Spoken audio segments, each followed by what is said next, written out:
सलाम, नमस्ते, सत श्री अकाल। मैं हूं रजा और आप देख रहे हैं रजाग्राफी की middle east special report. Iran ने अपनी ताकत 200 गुना बढ़ाने का फैसला किया है। ईरान के पास पहले से ही ऐसे ड्रोन, ऐसे हथियार, ऐसी मिसाइलें हैं जिसका वो दावा कर रहा है कि अब तक दुनिया के सामने हमने रखी ही नहीं है और दुनिया को दिखाई ही नहीं है।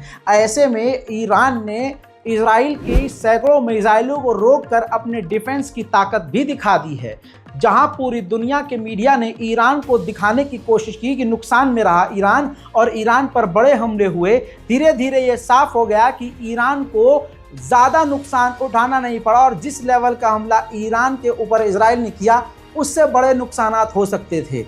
यहाँ पर सब चीज़ें क्लियर हो गई और ईरान ने अब देखिए रिपोर्ट आ चुकी है अपने डिफेंस की, अपने मिलिट्री की ताकत को बढ़ाने के लिए 200% बजट को बढ़ा दिया है। जी हाँ, अपनी ताकत, अपनी सेना, अपने हथियार, अपने डिफेंस पर अब पहले से ज़्यादा कितना 200% परसेंटेज की बात हो रही है। 1%, 2%, 3%, बल्कि यूँ कहूँ डबल कर दी है ताकत, डबल से ट्रिपल कर दी है। 200% अब उसने अपनी डिफेंस के ऊपर खर्च करने का जो बजट है बढ़ा दिया है।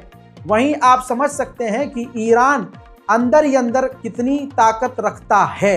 अब देखिए, ईरान के एक सीनियर कमांडर ने कहा है कि आने वाले समय में हम इजराइल को एक बड़ा सरप्राइज देंगे। अब वो बड़ा सरप्राइज न्यूक्लियर बम भी हो सकता है या कुछ बड़े हमले भी हो सकते हैं। वहीं मेरे दोस्तों, ईरान के विदेश मंत्री ने भी ऑफिशियली बयान दिया है कि हम इजराइल को वैसे ही जवाब देंगे जैसा हमने पास्ट में जवाब दिया है। ईरान को अधिकार है कि वो अपनी सिक्योरिटी की रक्षा करे और इजराइल को जवाब दे और हम जवाब ज़रूर देंगे।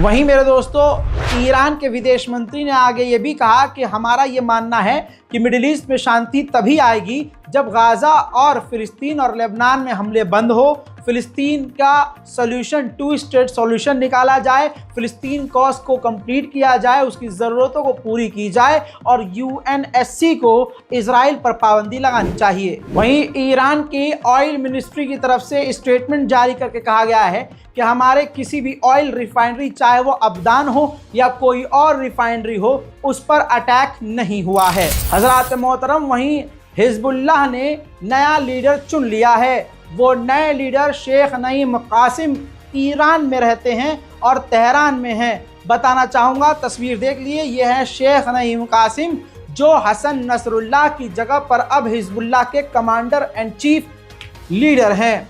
मेरे दोस्तों, इसके बाद ईरान के राष्ट्रपति ने इनको मुबारकबाद भी पेश की है। हज़रात मोहतरम, इस खबर पर आपकी ख़ास तवज्जो चाहूँगा, सबूत के साथ ये खबर दूंगा और आपको खुशी भी होगी और इंशाल्लाह आप इसे शेयर भी करेंगे। हज़रात मोहतरम, इजराइल को बचाने के लिए अमेरिका का ऐतिहासिक नुकसान हो रहा है।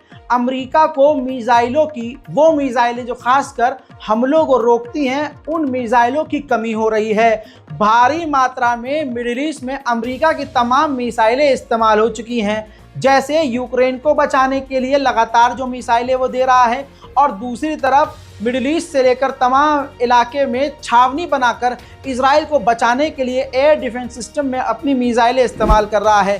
फुल स्क्रीन पर इस रिपोर्ट को देख लीजिए, हर जगह ये खबर छप चुकी है। पेंटागन ने खुद कंफर्म किया है कि हमारा जो एयर डिफेंस सिस्टम का जो मिसाइल्स हैं वो बहुत ज़्यादा डिमांड में है और हमें हो रही है कमी। 1.8 बिलियन डॉलर, जी हाँ, इस लाइन पर तवज्जो होनी चाहिए आपकी।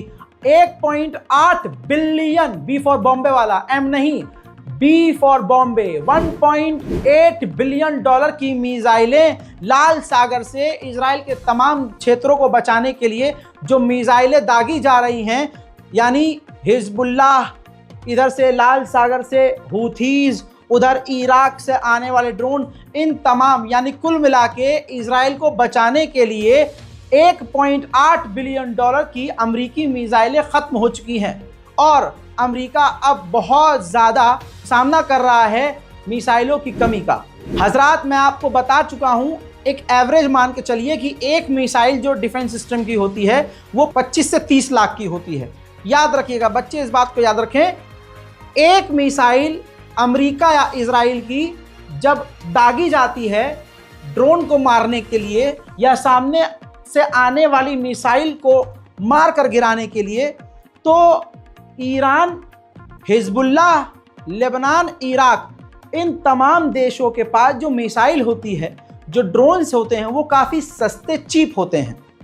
अब उनके 50,000 की कोई मिसाइल आ रही है, उस 50,000 की मिसाइल को मारने के लिए अमेरिका 2 मिसाइल दागता है, हमेशा 2 मिसाइल। तो यानी अगर 30 लाख का भी एवरेज लेके चलें कि 30 लाख की 2 मिसाइल दागता है, तो एक मिसाइल को रोकने के लिए इसका 60 लाख का सीधा नुकसान होता है।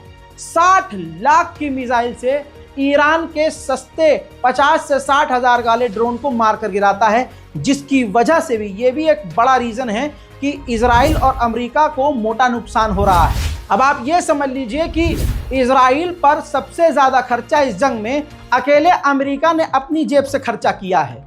रिपोर्ट ये देख लीजिए, आयरन डोम से लेकर F-15S जितने भी हथियार इजराइल इस्तेमाल कर रहा है, 70% उसका खर्चा खुद अमेरिका ने ही अपनी जेब से लगाया है। इंस्टीट्यूट ऑफ वॉर स्टडीज का डेटा सामने आ गया है। मैप के जरिए उन्होंने कंफर्म किया है कि ईरान के ऊपर इन जगहों को इजराइल ने निशाना बनाया, जैसे अबदान ऑयल रिफाइनरी है और तंगे बिजर गैस फील्ड है। इसके अलावा तेहरान में Hazrat Amir brigade air defence site है और परौंद मिलिट्री एयर साइट है। Tyco oil and gas machinery factory है। इमाम खुमैनी इंटरनेशनल एयरपोर्ट है और Khojir and Parchin military complex है। इसके अलावा Bandar Imam Khomeini petrochemical complex and port है। इन जगहों पर इजराइल ने चाहे भले ही हल्का फुल्का हमला हुआ हो, लेकिन यहाँ ईरान के हमला हुआ है, तभी तो ईरान के हमले का डर इजराइल को भी है। हजरात, डर इतना है कि पेंटागन अमेरिका ने इजराइल को कंफर्म किया है कि आप पर ईरान हमला कर सकता है और ईरान को वार्निंग दी है कि आप इजराइल पर हमला मत कीजिएगा वरना हम इजराइल को बचाएंगे। हजरात मोहतरम, एक बड़ा खुलासा और हुआ है, बहुत रिसर्च के बाद निकाला है। ये देखिए, जो इजराइल का चैनल 14 है आधिकारिक तौर पर बता रहा है कि ईरान पर हमला करने के लिए इजराइल ने आज़रबाईजान, मैप दिखाया है कि आज़रबाईजान की टेरिटरी का भी इस्तेमाल किया है, उनके एयरफील्ड का भी इस्तेमाल किया है। यानी ईरान के आसपास जो देश हैं जिन्हें ईरान अपना साथी समझ रहा था, उनके भी एयर स्पेस का इस्तेमाल करके इजराइल ने उनके ऊपर हमला किया है। वहीं ईरान को गीदड़ भभकी भी डर के मारे इजराइल दे रहा है। इजराइल के IDF चीफ ने ईरान को धमकी भरा वीडियो जारी करते हुए इस वीडियो में धमकी दी है कि अगर ईरान ने कोई भी गलती की और हम पर दोबारा से अटैक करने की कोशिश की तो हम ऐसे हमले करेंगे जैसे उसने कभी देखे न होंगे और हम इस तरह के हमले और इस तरह के हथियारों का इस्तेमाल करेंगे जैसा हमने कभी इस्तेमाल नहीं किया और हमें पता है कि ईरान तक कैसे पहुंचना है। वहीं मैंने आपको कल बताया था कि एक जर्मन ईरानियन व्यक्ति को फांसी पर चढ़ा दिया है ईरान ने। उस पर इल्ज़ाम था ईरान में 2008 में कई जगह पर धमाका करने का, जो साबित हुआ और उसके बाद जर्मन नागरिक को, जिसके पास ईरान और जर्मन की दोनों की नागरिकता थी, उसको सूली पर चढ़ा दिया। जिसके बाद जर्मनी बुरी तरह से भड़क गया और जर्मनी ने ईरान से अपने रिश्ते तोड़ते हुए अपने एम्बेसडर को ईरान से वापस बुला लिया।